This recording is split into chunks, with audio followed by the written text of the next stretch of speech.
Hello friends, कैसे हैं आप? तो आज देखते हैं मध्य प्रदेश की विधानसभा के बारे में। इसके पहले देखे थे मध्य प्रदेश का विधानमंडल, उसके बाद देखे थे राज्यपाल। तो आज देखेंगे मध्य प्रदेश की विधानसभा। मध्य प्रदेश की विधानसभा के अंतर्गत देखेंगे कितनी सीटें हैं मध्य प्रदेश की विधानसभा में, कितने सदस्य हैं, विधानसभा का कार्यकाल देखेंगे, विधानसभा की अवधि देखेंगे।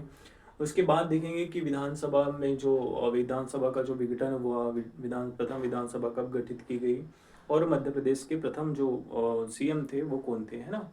तो चलिए देखते हैं मध्य प्रदेश की विधानसभा के बारे में, है ना। मध्य प्रदेश की विधानसभा से रिलेटेड फैक्ट के अंतर्गत पहला देखेंगे कि मध्य प्रदेश की जो विधानसभा है, मध्य प्रदेश की विधानसभा के बारे में प्रावधान कहाँ किया गया है। तो मध्य प्रदेश की विधानसभा के बारे में भारतीय संविधान के अनुच्छेद 170 के अंतर्गत विधानसभा के गठन का प्रावधान किया गया है। इसका प्रावधान किया गया है, विधानसभा के गठन का प्रावधान किया गया है। कौन से अनुच्छेद में किया गया? अनुच्छेद 170 में विधानसभा के गठन का प्रावधान किया गया है। हम देख रहे हैं मध्य प्रदेश के संदर्भ में, तो मध्य प्रदेश के संदर्भ में विधानसभा, है ना, के प्रावधानों की बात करेंगे, है ना। तो पहले देखते हैं कि विधानसभा का जो गठन है कैसे हुआ। तो विधानसभा का जो गठन है अनुच्छेद 170 भारतीय संविधान के अनुच्छेद 170 के अंतर्गत विधानसभा का गठन हुआ। तो मध्य प्रदेश के अंदर विधानसभा का गठन भी अनुच्छेद 170 के अंतर्गत होगा। अब विधानसभा में अधिकतम सदस्य कितने हो सकते हैं, न्यूनतम सदस्य कितने हो सकते हैं। तो भारतीय संविधान में जो प्रावधान किया गया है, तो विधानसभा में मैक्सिमम जो सदस्य हैं, मैक्सिमम 500 सदस्य होने चाहिए। विधानसभा में टोटल कितने सदस्य होना चाहिए? 500 सदस्य होना चाहिए। और न्यूनतम सदस्य कितने होने चाहिए? न्यूनतम 60 होने चाहिए। इसके पहले हमने विधानमंडल वाला वीडियो देखे थे। विधानमंडल वाले वीडियो में हमने बताए थे कि विधानसभा में ये बताए थे कि विधानसभा में अधिकतम 500 सदस्य होते हैं और न्यूनतम कितने होते हैं? 60। लेकिन जो हमारे कुछ राज्य हैं जहाँ पे क्या है, मिनिमम सीटें 60 भी नहीं है, छोटे राज्य हैं जहाँ की जनसंख्या कम है, आबादी कम है, वैसे राज्यों में विधानसभा की सीटें कितनी है? 40 सीटें हैं। 40 विधानसभा की सीटें हैं। जिस राज्यों में कौन कौन से राज्य आ जाएंगे? तो ऐसे राज्य हमारे हैं, गोवा है, अरुणाचल प्रदेश है, मिजोरम, ऐसे राज्य हैं जहाँ पे क्या है, मिनिमम 40 सीटें हैं। तो ये अपवाद के अंतर्गत आते हैं। लेकिन विधानसभा में देखा जाए तो अधिकतम जो विधानसभा है वहाँ पे कितनी सीटें होनी चाहिए? मिनिमम 60 सीटें होनी चाहिए। अधिकतम 500, मिनिमम 60। और जो 3 राज्य हैं हमारे, गोवा, अरुणाचल प्रदेश और मिजोरम, इसमें से कितनी सीटें हैं विधानसभा की? 40 सीटें हैं ना। उन राज्यों को छोड़ दिया जाए तो बाकी राज्य जो बचे उसमें मिनिमम 60 सीटें होनी चाहिए। अब बात की गई कि मध्य प्रदेश में कितनी सीटें हैं, है ना, विधानसभा में मध्य प्रदेश की कितनी सीटें हैं। तो मध्य प्रदेश में विधानसभा की 230 सीटें हैं, है ना। मध्य प्रदेश में वर्तमान में भी विधानसभा की 230 सीटें हैं। इसके पहले जो विधानसभा की सीटें थी 231 हुआ करती थी। विधानसभा की सीटें 231 हुआ करती थी। लेकिन 104वां संविधान संशोधन, भारतीय संविधान का अनुच्छेद, भारतीय संविधान के में संशोधन किया गया। 104वां संविधान संशोधन 2019 में किया गया, जिसमें आंग्ल भारतीय जो समुदाय थे, आंग्ल भारतीय वे होते हैं जो विदेशी जो लोग होते हैं वो हमारे देश में बस गए हैं और हमारे देश की नागरिकता ग्रहण कर चुके हैं। तो ऐसे आज़ादी के समय यह प्रावधान किया गया था, क्योंकि आज़ादी के समय बहुत सारे अंग्रेज थे, पुर्तगाली थे, फ्रांसीसी थे, जो हमारे देश में स्थायी तौर पे बस गए थे। वो थे तो विदेशी, लेकिन हमारे देश की नागरिकता ग्रहण कर लिए थे, हमारे देश के नागरिक बन गए थे। तो उनके संरक्षण के लिए या उनके विकास के लिए, उनके मुद्दों को सामने रखने के लिए भारतीय संविधान में प्रावधान किया गया। किनका प्रावधान किया गया? आंग्ल भारतीय प्रतिनिधित्व का एक सीटें दी गई। लोकसभा में 2 सीटें हैं और प्रत्येक विधानसभा में उनकी जनसंख्या के आधार पर सीटों का आवंटन किया गया। लोकसभा में 2 सीटें थी और विधानसभा में हमारे मध्य प्रदेश में एक आंग्ल भारतीय समुदाय की सीटों की व्यवस्था की गई। इस प्रकार मध्य प्रदेश में 230 सीटें थी और एक आंग्ल भारतीय समुदाय को जोड़ दिया जाएगा। टोटल कितने हो गए? टोटल 231 सीटें हो गई। लेकिन 104वां संविधान संशोधन 2019 के बाद वे विधानसभा की जो एक सीटें आंग्ल भारतीय समुदाय की जो सीटें थी उसको स्थगित कर दिया गया, क्योंकि वर्तमान में हमारे मध्य प्रदेश में आंग्ल भारतीय समुदाय से रिलेटेड अधिकतर उनका ज़्यादा प्रतिनिधित्व नहीं है, इसलिए वर्तमान समय में उसकी उपयोगिता सार्थक नहीं है, इसलिए उसको अस्थगित कर दिया गया। तो चलिए देखते हैं कि जो मध्य प्रदेश में विधानसभा की टोटल 230 सीटें हैं। इसके पहले हमने वीडियो में देखा था कि कैसे विधानसभा की सीटें बढ़ी, उसके बाद कैसे धीरे धीरे सीटें बढ़ी। पहले 288 सीटें थी, फिर 276 सीटें हुई, फिर 296 सीटें हुई, उसके बाद 320 सीटें हुई, फिर उसके बाद कैसे 230 सीटें हुई। इस प्रक्रिया को हमने पहले वाले वीडियो में देखा था। तो वर्तमान में मध्य प्रदेश की 230 सीटें हैं। इसके पहले 320 सीटें थी, लेकिन 2000 में क्या हुआ, छत्तीसगढ़ का विभाजन हो गया। छत्तीसगढ़ के विभाजन के उपरांत कितनी सीटें बची, 230 सीटें बची, क्योंकि 90 सीटें जो थी छत्तीसगढ़ को दे दी गई थी। ठीक है, 90 सीटें छत्तीसगढ़ को देने के बाद 230 सीटें बची, जो मध्य प्रदेश की एक्चुअल विधानसभा की सीटें हैं, जो वर्तमान समय में स्थिर है। अब विधानसभा की सीटें कैसे बढ़ी थी, तो विधानसभा की सीटें जो थी वो कब तक के लिए आवंटित की गई है ना, तो 84वां संविधान संशोधन किया गया। कब किया गया, 84वां संविधान संशोधन किया गया 2001 में। 84वां संविधान संशोधन 2001 में किया गया और विधानसभा की सीटों को 2026 तक के लिए क्या कर दिया गया, परमानेंट कर दिया गया, मतलब स्थायी कर दिया गया। 2001 में क्या हुआ था कि परिसीमन आयोग गठित हुआ था। 2001 में परिसीमन आयोग गठित हुआ था। परिसीमन आयोग ने जनसंख्या के आधार पर सीटों को आवंटित किया था, है ना, जनसंख्या के आधार पर सीटों का आवंटित किया गया था। वो कौन से संविधान संशोधन में किया गया था, 84वां संविधान संशोधन। देखिए हमने 84वां संविधान संशोधन 2001 के अंतर्गत क्या किया गया था, विधानसभा क्षेत्रों का पुनर्गठन किया था 2001 में। पुनर्गठन करेंगे तो क्या होगा, सीटें बढ़ जाएगी, है ना, तो सीटें बढ़ गई थी, 320 सीटें हो गई थी, लेकिन छत्तीसगढ़ के विभाजन के बाद हमारे पास 230 सीटें बची थी। और ये जो 84वां संविधान संशोधन 2001 किया गया, जिसमें विधानसभा की सीटों का परिसीमन किया गया, तो विधानसभा में जो सीटें की संख्या है 2026 तक के लिए क्या कर दी गई, 2026 तक के लिए स्थायी कर दी गई। मतलब अब जो जनगणना होगी 2026 के बाद सीटों का परिसीमन होगा और सीटों की संख्या बढ़ाई जाएगी। वर्तमान में अभी जनगणना होने वाली है, 2026 में जनगणना होने वाली है। उसके बाद क्या परिसीमन होगा, परिसीमन के आधार पर सीटों की संख्या में वृद्धि हो सकती है। विधानसभा की सीटों में भी वृद्धि हो सकती है, लोकसभा की सीटों में भी वृद्धि हो सकती है। यह कब होगा, अभी 2026 में जनगणना होने वाली है। 2021 में जनगणना होने वाली थी, लेकिन कोविड के टाइम पे ये जनगणना नहीं हो पाई, इसलिए यह जनगणना 2026 में होगी, जिसमें सीटों का परिसीमन होगा, जिसमें जनगणना के बाद सीटों का परिसीमन होगा और मध्य प्रदेश की विधानसभा की सीटें भी बढ़ जाएगी। ठीक है, अब मध्य प्रदेश की विधानसभा 230 सीटें हैं। इसके पहले हमने वीडियो में देखे थे कि मध्य प्रदेश में 230 सीटें हैं, लेकिन उसके बाद भी एसटी, एससी और जनरल, ओबीसी इस टाइप में सीटों का आवंटन किया गया था। प्रमुख रूप से एसटी और एससी के बारे में एग्जाम में पूछता है कि एसटी को कितनी सीटें आवंटित की गई है और एसटी को कितनी सीटें आवंटित की गई है। ठीक है, तो एसटी को देखा जाए तो हमने रेशियो बनाए थे, एसटी रेशियो एससी, है ना, याद रखने के दृष्टिकोण से बनाए थे। तो एसटी रेशियो एसटी के देखे थे कि मध्य प्रदेश में एसटी जो जनजातियां हैं, है ना, जनजातियों की संख्या ज्यादा है। ओवरऑल देखा जाए तो भारत में मध्य प्रदेश एक ऐसा राज्य है जहाँ पे क्या है, जनजाति बाहुल्य बहुत ज़्यादा है। जनजातियों का बाहुल्य क्या है, जनसंख्या बहुत ज़्यादा है यहाँ पे, तो सीटें भी क्या होगी, ज़्यादा होगी। तो मध्य प्रदेश की विधानसभा में एससी की तुलना में एसटी ज़्यादा है, एससी की तुलना में एसटी ज़्यादा है, तो सीटें क्या है, यहाँ भी ज़्यादा है, एससी की तुलना में ज़्यादा है एसटी। तो 47 जो सीटें हैं, 47 सीटें एसटी के लिए रिजर्व की गई है और एससी के लिए 35 सीटें रिजर्व की गई। एससी के लिए कितनी सीटें रिजर्व की गई, 35, एसटी के लिए 47। ठीक है, एसटी रेशियो, एससी देख लिया 37 रेशियो 35, इसको टोटल करेंगे तो 82 सीटें हो जाती है ना, 82 सीटें हो जाती है, जो क्या है, रिजर्व्ड सीटें, है ना, जो रिजर्व सीटें हैं मध्य प्रदेश में। 82 माइनस करेंगे तो जितना भी आता है वो अनरिजर्व सीट होगी, है ना। तो 82 रिजर्व सीट है, ये एग्जाम में आते हैं, सीधे सीधे क्वेश्चन आते हैं कि एससी से पूछ लेगा या एसटी से पूछ लेगा या टोटल पूछ लेता है या अनरिजर्व सीटें पूछ लेगा। ठीक है, अब इसके बाद देखते हैं कि यह जो प्रावधान है ना, जो आरक्षण की जो व्यवस्था की गई है वो कौन से आर्टिकल के तहत की गई है, तो अनुच्छेद, भारतीय संविधान के अनुच्छेद 332 में यह प्रावधान किया गया है कि एसटी और एससी से जो सीटें होगी विधानसभा में उनके लिए सीटें क्या कर दी जाएगी, आरक्षित कर दी जाएगी। तो भारतीय संविधान के अनुच्छेद 332 के अनुसार यह सीटों को आरक्षित किया गया, सीटों को आरक्षण की व्यवस्था की गई है ना। तो ये सीटें परिसीमन के बाद भी घट बढ़ सकती है, लेकिन यह कब होगा, 2026 तक स्थायी रूप से सीटें इतनी ही रहेगी। 2026 के बाद जैसी जनगणना होगी, सीटें क्या है, वृद्धि कर दी जाएगी। इतनी जानकारी देख लिया। अब इसके बाद देखते हैं कि मध्य प्रदेश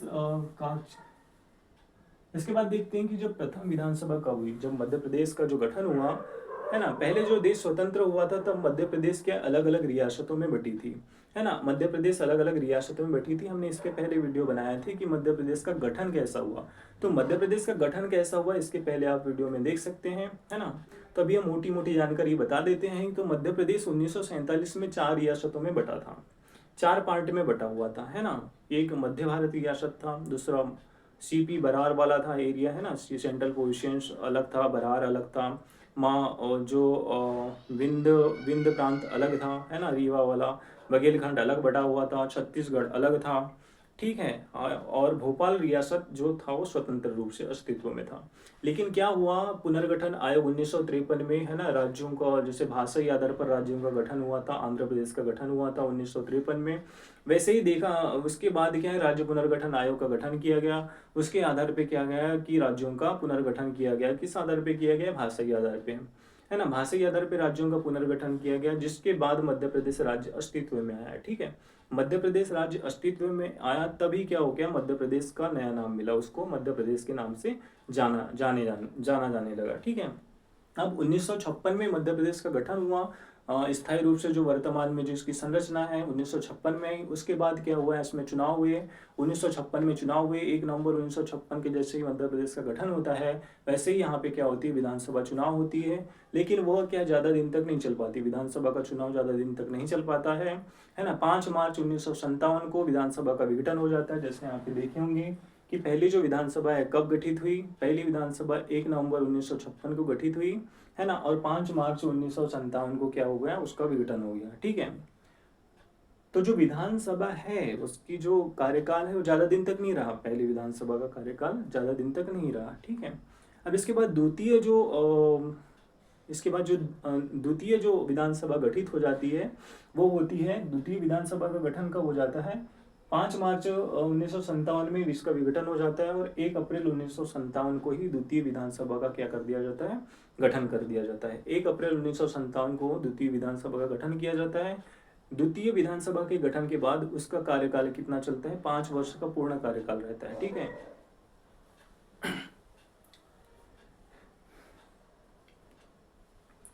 5 वर्ष की वो कार्यकाल को पूर्ण करता है, और 1962 में 7 मार्च 1962 में विधानसभा का द्वितीय जो कार्यकाल होता है वो पूर्ण हो जाता है, ठीक है। तो पहली विधानसभा 1 नवंबर 1956 को गठित हुई, उसका विघटन 5 मार्च 1957 को हुआ। द्वितीय विधानसभा का गठन कब हुआ, द्वितीय विधानसभा गठन 1 अप्रैल 1957 को हुआ, जिसका कार्यकाल कितना था, जिसका कार्यकाल 7 मार्च 1962 कार्यकाल था। अब सदस्य के लिए योग्यता देखते हैं कि विधानसभा के जो सदस्य होते हैं उनकी कितनी आयु के जो उम्मीदवार होते हैं वो पात्र होते हैं विधानसभा के मेंबर बनने के लिए, ठीक है। तो मध्य प्रदेश में जो विधानसभा के जो मेंबर हैं उनकी मिनिमम आयु कितनी होनी चाहिए, 25 वर्ष।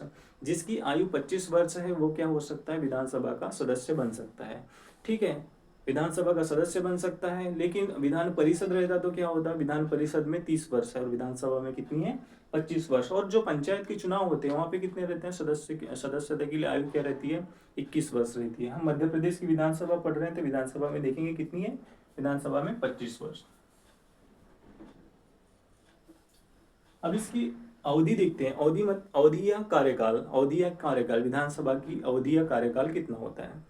तो विधानसभा का कार्यकाल कितना होता है, 5 वर्ष का होता है। विधानसभा का कार्यकाल कितना होता है, स्थायी रूप से 5 वर्ष का होता है। लेकिन 5 वर्ष के पहले किसी कारणवश उसका विघटन भी कर दिया जाता है, और 5 वर्ष के बाद उसकी डेट को बढ़ाई जा सकती है। उसकी डेट को कब बढ़ाई जा सकती है, जैसे हमारे देश में आपातकाल जैसी स्थितियां होती है, 3 आधारों पे आपातकाल लगती है ना। एक तो आंतरिक विरोध के कारण लगती है, बाह्य आक्रमण के कारण, और वित्तीय अस्थिरता के कारण आपातकाल लगाया जा सकता है। तो इन आपातकाल की परिस्थितियों में क्या किया जा सकता है, विधानसभा का कार्यकाल बढ़ाया जा सकता है ना। तो विधानसभा का कार्यकाल बढ़ाया जा सकता है, और 1 वर्ष में कितने बार बढ़ाया जा सकता है, एक बार में 1 वर्ष के लिए विधानसभा का कार्यकाल बढ़ाया जा सकता है। वो भी कब बढ़ाया जा सकता है, आपातकाल की स्थिति में बढ़ाया जा सकता है, ठीक है। जैसे ये लिखा हुआ है, राष्ट्रीय आपात के समय क्या है, विधानसभा का कार्यकाल 1 वर्ष में एक बार बढ़ाया जा सकता है, ठीक है। अब देख लिए कि विधानसभा का कार्यकाल भी बढ़ाया जा सकता है। अब देखते हैं कि विधानसभा के सत्र कौन कौन से होते हैं, है ना। विधानसभा का जो सत्र चलता है, एक्चुअल में 2 सत्र होते हैं विधानसभा के, ठीक है। विधानसभा में एक्चुअल में 2 सत्र होते हैं। कौन कौन से सत्र होते हैं, पहला होता है शीतकालीन सत्र होता है, दूसरा मानसून सत्र होता है। लेकिन और इन सत्रों के बीच में अवधि कितनी होनी चाहिए, 6 माह की अवधि होनी चाहिए। लेकिन सामान्यतः देखा जाए तो अभी क्या होते हैं, 3 सत्र होते हैं। पहला होता है बजट सत्र होता है, दूसरा मानसून सत्र होता है, तीसरा क्या होता है, शीतकालीन सत्र होता है। लेकिन मूलतः 2 सत्र होते हैं। लेकिन बजट को भी शामिल कर लिया जाए तो ऐसे क्या होते हैं, सामान्यतः 3 सत्र होते हैं। एक बजट सत्र होता है, मानसून सत्र होता है और शीतकालीन सत्र होता है। इस प्रकार क्या होंगे, 3 सत्र शामिल होंगे और इनके बीच में जो अंतराल है 6 माह से अधिक का अंतराल नहीं होना चाहिए। कोई भी सत्र के बीच में 6 माह का अंतराल नहीं होना चाहिए, ठीक है। हम विधानसभा के सत्र के बारे में देख लिए, विधानसभा की अवधि के बारे में देख लिए, विधानसभा की योग्यता के बारे में देख लिए, प्रथम विधानसभा के बारे में देख लिए, ठीक है। अब बात करेंगे कोरम गणपूर्ति क्या होती है। कोरम क्या होता है, गणपूर्ति क्या होती है ना। तो कोरम वह होती है, कोरम या गणपूर्ति वह है कि जो विधानसभा का कार्य संचालन किया जाता है, जितने भी मेंबर हैं 230 मेंबर हैं, उनके 1/10 सदस्य, है ना, कि 23 मेंबर अधिकतम होने चाहिए। किसमें होने चाहिए, विधानसभा की कार्यवाही का संचालन करने के लिए मिनिमम कितने मेंबर होने चाहिए, 1/10। मतलब मध्य प्रदेश में 230 मेंबर हैं और 1/10 कोरम की आवश्यकता पड़ती है, तो कितने मेंबर होने चाहिए, 23 सदस्य होने चाहिए। तभी विधानसभा की जो कार्य पद्धति है उसको आगे बढ़ाया जा सकता है, ठीक है। तो कोरम देख लिए, कोरम या गणपूर्ति कितनी होती है, 1/10 विधानसभा के कार्य संचालन के लिए, है ना।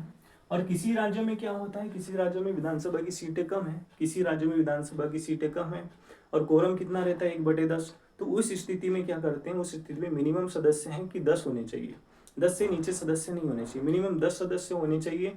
तभी क्या होता है कि विधानसभा की कार्यवाही को आगे बढ़ाया जा सकता है, ठीक है। राष्ट्रीय आपातकाल के समय विधानसभा का कार्यकाल 1 वर्ष में 1 बार बढ़ाया जा सकता है, ठीक है। इस प्रकार हमने विधानसभा से संबंधित जानकारी देखी। कौन कौन सी जानकारी देखी है, चलिए एक बार और देख लेते हैं। अनुच्छेद 170 के अंतर्गत मध्य प्रदेश की विधानसभा के गठन के बारे में प्रावधान किया गया है। अधिकतम जनसंख्या 500 होनी चाहिए, न्यूनतम संख्या 60 होनी चाहिए। लेकिन हमने बताया था कि जिस राज्य में क्या है, सीटें कम है, वहाँ पे क्या है, कौन कौन से राज्य, अरुणाचल प्रदेश, गोवा और क्या है, मिजोरम, वहाँ पे 40 सीटें हैं। जनगणना 1971 के आधार पर, है ना, 2026 तक के लिए क्या कर दी गई है, 2026 तक के लिए सीटों को क्या कर दी गई है, स्थायी कर दी गई है ना। 84वां संविधान संशोधन ये पूछता है। विधानसभा में 230 सीटें हैं। ST SC की देख ली, ST 47, SC 35, टोटल 82। कौन से अनुच्छेद में प्रावधान किया गया, अनुच्छेद 332 में प्रावधान किया गया है। प्रथम विधानसभा देखे थे कब गठित हुई थी, 1 नवंबर 1956। इसका गठन कब हुआ था, 5 मार्च 1957।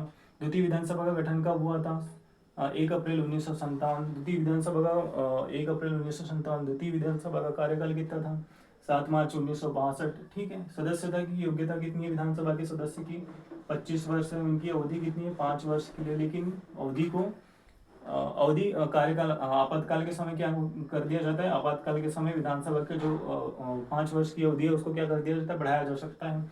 1 वर्ष में 1 बार बढ़ाया जाएगा, ठीक है।